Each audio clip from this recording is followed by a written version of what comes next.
सुन, number 1 बना है।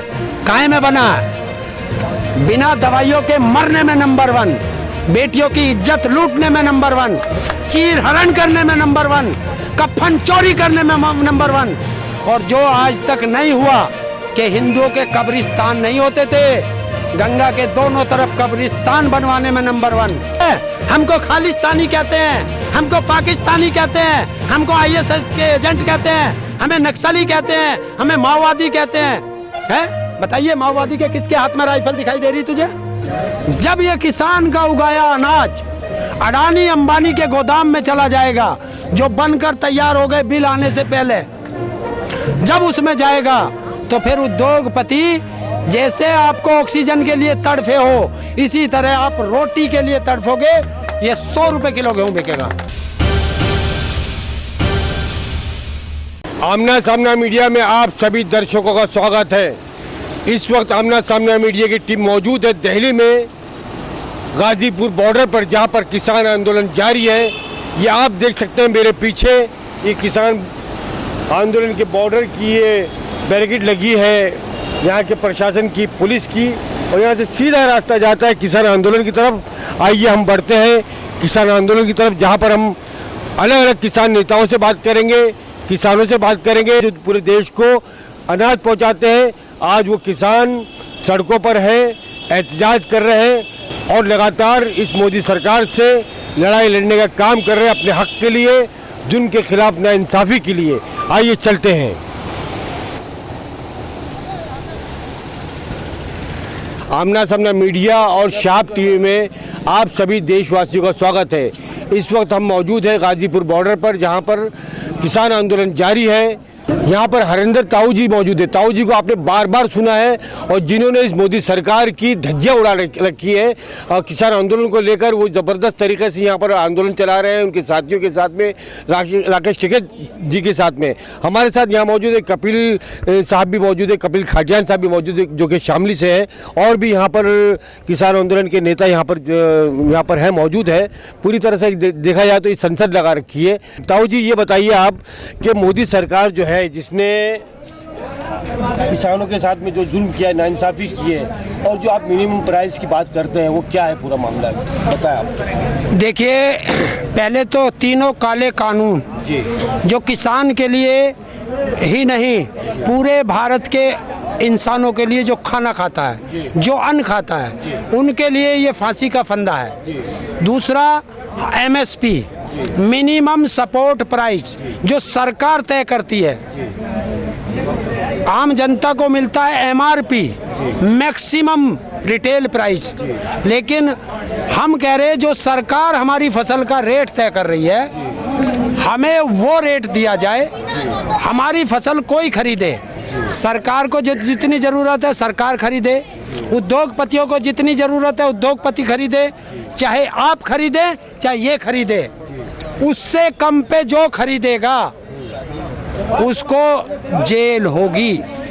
ये किसान की मांग है। तीनों काले कानून जिनको किसानों का नाम दिया गया बिल का, जबकि वे रियलिटी में उद्योगपतियों के बिल हैं। सबसे पहला अनलिमिटेड भंडारण।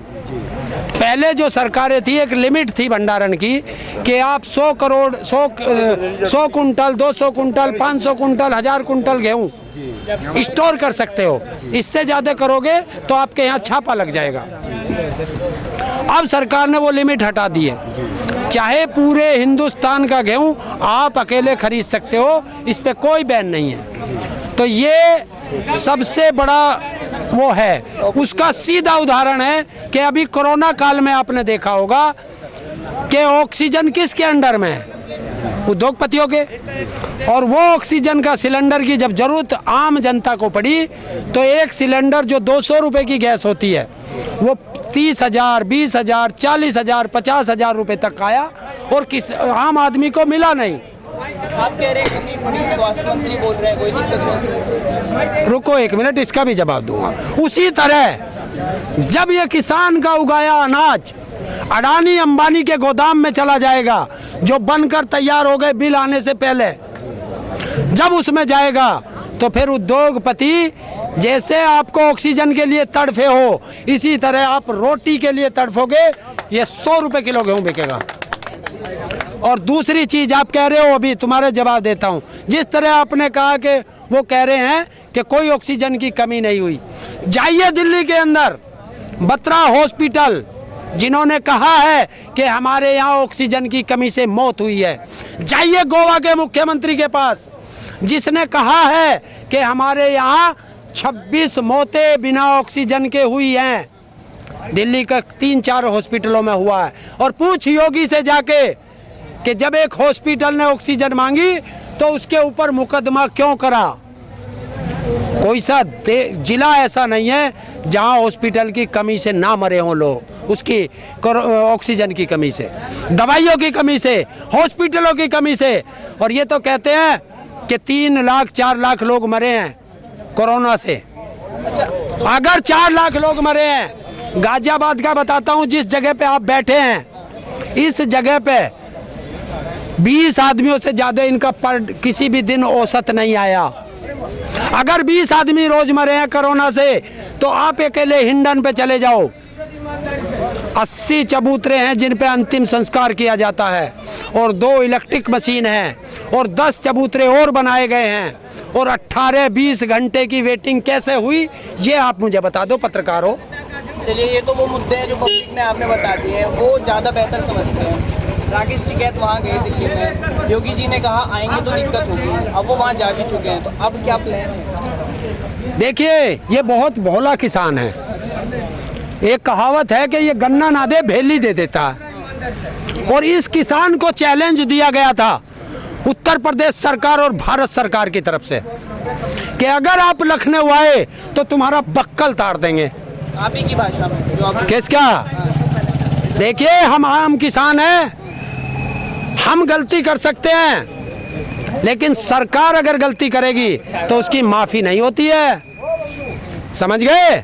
तो उन्होंने कहा बक्कल उतार देंगे अगर लखनऊ आए, तो ये किसान ने तुरंत वो चैलेंज एक्सेप्ट कर लिया, और एक्सेप्ट करके टिकैत साहब तुरंत लखनऊ गए कि चलो आ रहे हैं।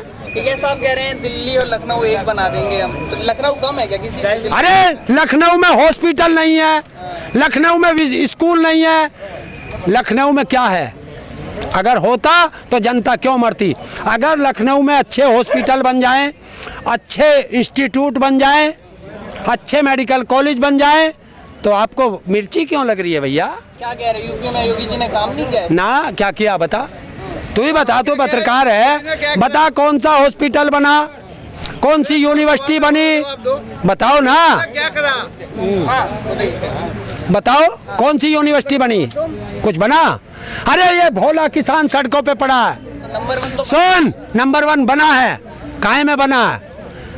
बिना दवाइयों के मरने में नंबर 1, बेटियों की इज्जत लूटने में नंबर 1, चीर हरण करने में नंबर 1, कफन चोरी करने में नंबर 1। और जो आज तक नहीं हुआ कि हिंदुओं के कब्रिस्तान नहीं होते थे, गंगा के दोनों तरफ कब्रिस्तान बनवाने में नंबर 1। गंगा माँ, जो वो बैठा है एक फर्जी बेटा दिल्ली के अंदर, कहता था मैं आया नहीं हूँ, गंगा माँ ने बुलाया है। जब उस गंगा माँ में लाशें बह रही थी, बेटा कहाँ था? फिर भी पूरे प्रदेश में तो उन्होंने, और दिल्ली में भी बोटिंग तो लगा रखे ना, नंबर 1 मुफ्त राशन, काम तो गिनाते हैं ना। देखिए, ये 2022 हाथ कंगन को फारसी क्या और पढ़े लिखे को फारसी क्या? बैठाइए जनता के सामने, अपने घर में बैठ के तुम भी कुछ भी बोल दो, आज बोलना यहाँ बोल। तू पत्रकार है, अपनी पत्रकारिता की भाषा बोल, अपनी पत्रकारिता की भाषा बोलो तो अच्छा लगेगा। पत्रकारिता की भाषा क्या? ना मेरी कहो ना उसकी कहो, सच को सच कहो, ये होती है पत्रकारिता की। तो वही मैं आपको मालूम है नहीं, मैं वही तो बता रहा हूँ, मैं आपको ब्लेम नहीं कर रहा हूँ, मैं आपको बता रहा हूँ भाई, यही तो होती है पत्रकारिता। ना मेरी कहेंगे ना उसकी कहेंगे, जो निष्पक्ष होगी वो कहेंगे। या ये होता है कि एक पत्रकार जो वहां बैठ के हमको अय्यास जी भी बताता है, ये पत्रकारिता होती है? बताइए आप, ये होती है? हमको खालिस्तानी कहते हैं, हमको पाकिस्तानी कहते हैं, हमको ISS के एजेंट कहते हैं, हमें नक्सली कहते हैं, हमें माओवादी कहते हैं, हैं? बताइए, माओवादी के किसके हाथ में राइफल दिखाई दे रही तुझे?